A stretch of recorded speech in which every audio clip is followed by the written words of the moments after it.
Et bonjour tout le monde, c'est Geekenty, j'espère que vous allez bien. Et aujourd'hui on se retrouve pour tester ensemble la nouvelle souris de chez OK. Déjà on la retrouvera dans un emballage assez sympa comparé au carton recyclé, avec une photo de la souris à l'avant, le nom de la marque en haut et le nom de la souris en bas.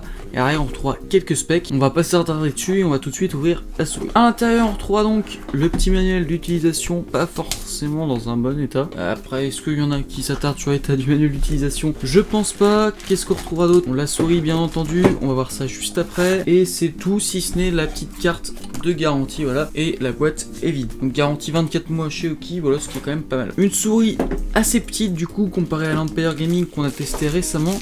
J'ai juste enlevé l'emballage en plastique qui nous embête un peu. Et celle-ci, on la retrouve aux alentours de 24 € sur Amazon. Donc, la souris se présente comme ceci.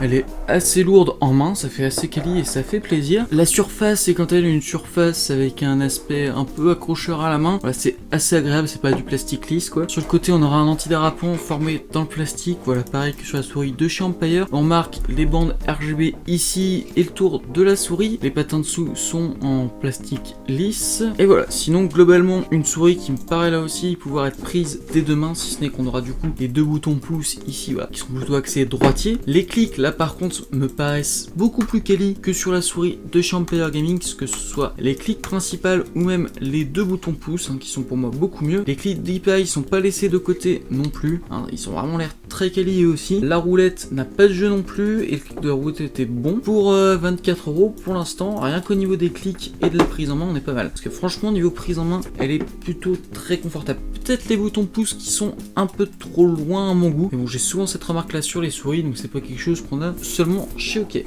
On a un câble là aussi d'1,20 m. Donc globalement, elle glisse bien, il n'y a pas de problème de ce côté-là. On va la brancher tout de suite à l'ordinateur pour voir un peu le RGB. On en a sur la roulette, logo OK, plus les bandes dont je vous parlais tout à l'heure.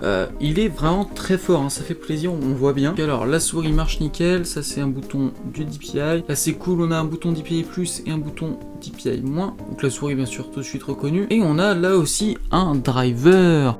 A few moments later. C'est trouvé, il faut aller sur oks.com/download et tout en bas de la liste à gauche, voilà, il y a GAME Control Center. Bon, c'est un peu con qu'il ait pas mis sur la page produit de chez OK, il est un peu chiant à trouver, mais bon, voilà, il existe. Donc ici on télécharge directement un exe, le logiciel se lance, il détecte automatiquement la souris, et donc ici on aura tout ce qui est paramétrable. Alors c'est divisé en 3 catégories, et là je pense que c'est un logiciel qui va être ensuite attribué à toute la gamme GAME de chez Klim, parce qu'on peut voir qu'il y a plusieurs possibilités de produits, que ça marche par fenêtre. Bon, bref, on a la page Customize, donc là on peut voir chaque bouton attribué à son utilisation, et si on clique dessus on peut lui attribuer pas mal d'options. Il y en a beaucoup parce qu'il y a des sous-catégories, Fire, Groups, là où là on par exemple peut mettre attribuer des touches médias, des macros, des shortcuts, enfin bref, il y a vraiment pas mal d'options disponibles là aussi. Côté performance, on pourra gérer le DPI, donc personnellement je me trouve à 1600 et c'est plutôt pas mal, on peut monter jusqu'à 5000 et attribuer une couleur à chaque volume de DPI. Voilà, quand on change, on voit la molette qui change rapidement de couleur. La fréquence aussi qu'on peut régler, voilà, qui monte à 1000 Hz. Côté lumière, on a pas mal d'effets. On pourra régler la vitesse de chaque, et ensuite voilà, dans certaines options, choisir parmi un arc-en-ciel de vraiment beaucoup de couleurs, et même rentrer soi-même ses valeurs RGB avec le niveau de brillance. Voilà, donc si on veut le diminuer, on a une échelle de 1 à 9. Et non, franchement, c'est plutôt très sympa. Donc bon, voilà le logiciel qui est plutôt très complet. Conclusion, pour 23 €, on a une souris qui est